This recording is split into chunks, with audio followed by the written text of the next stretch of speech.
The intergalactic diplomatic summit on Proxima Station had been proceeding smoothly until the humans suggested an evening of recreational activities.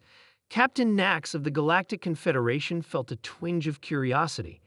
In his 20 cycles as a diplomatic liaison, he had encountered many species, but humans fascinated him the most.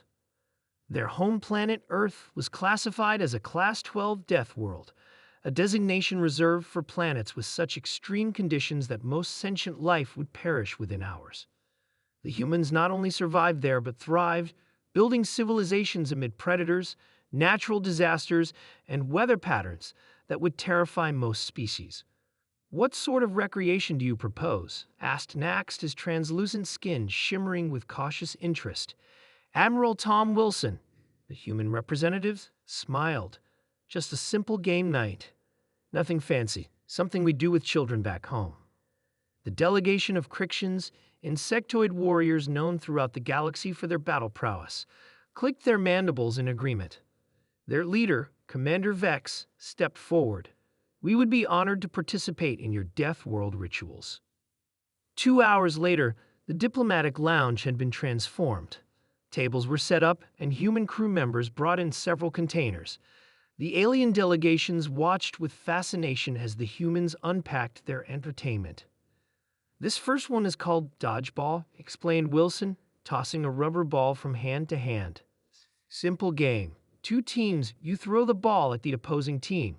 If you get hit, you're out." The aliens observed as the humans demonstrated, hurling the ball at each other with surprising force. Several of the Crixian warriors flinched when they saw the impact the ball made against human flesh. "You do this for enjoyment?" asked Vex, mandibles twitching nervously. "Oh yeah, elementary school favorite," replied Lieutenant Kate Miller with a casual shrug. "We got plenty more if this isn't your style." Next came tag, which the aliens watched in horror as humans chased each other at full sprint, making abrupt direction changes that would have shattered the exoskeletons of most species. "And humans do this in their formative years," whispered Nax to his aide. "No wonder they conquered their solar system so quickly." Wilson pulled out a large checkered mat. "This one's called Twister. It's about flexibility and balance." The demonstration that followed left the Crixian warriors in stunned silence.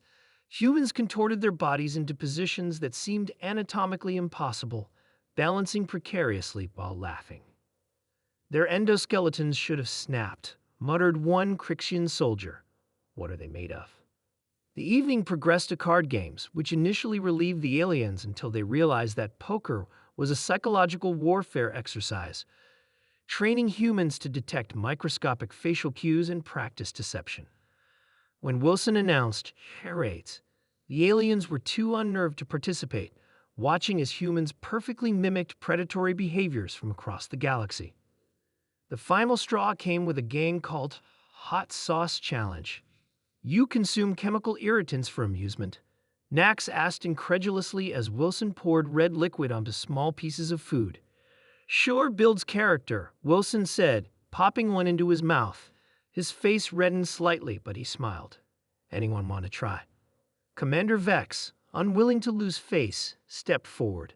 The proud Crixian warrior, veteran of 17 interstellar conflicts, took one small bite and immediately collapsed, his respiratory system going into shock. The medical team rushed him to the infirmary. Later that night, after the diplomatic gathering had dispersed, Nax found Wilson in the observation deck, gazing out at the stars. "Your warrior friend will be fine," Wilson said. "Our doctor says he'll recover by morning."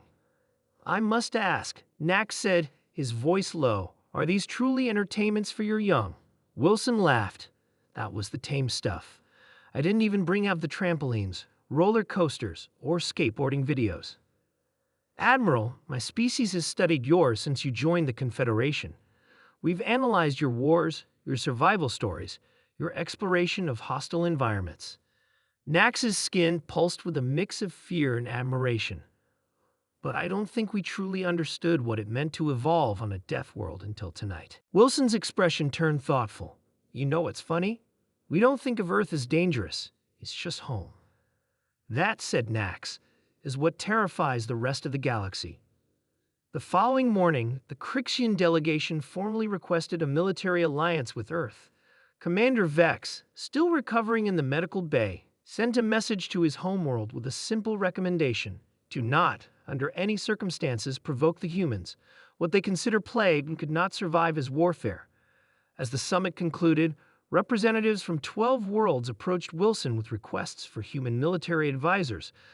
The Galactic Confederation's Security Council convened an emergency session to reevaluate humanity's status. And on Earth, children continued to play dodgeball in schoolyards, blissfully unaware that across the galaxy, the most fearsome warriors were studying recordings of their games with the solemn attention usually reserved for advanced weapon systems. In the diplomatic archives of the Confederation, a new designation was created for humans, not merely inhabitants of a deaf world, but the only known species to have weaponized fun.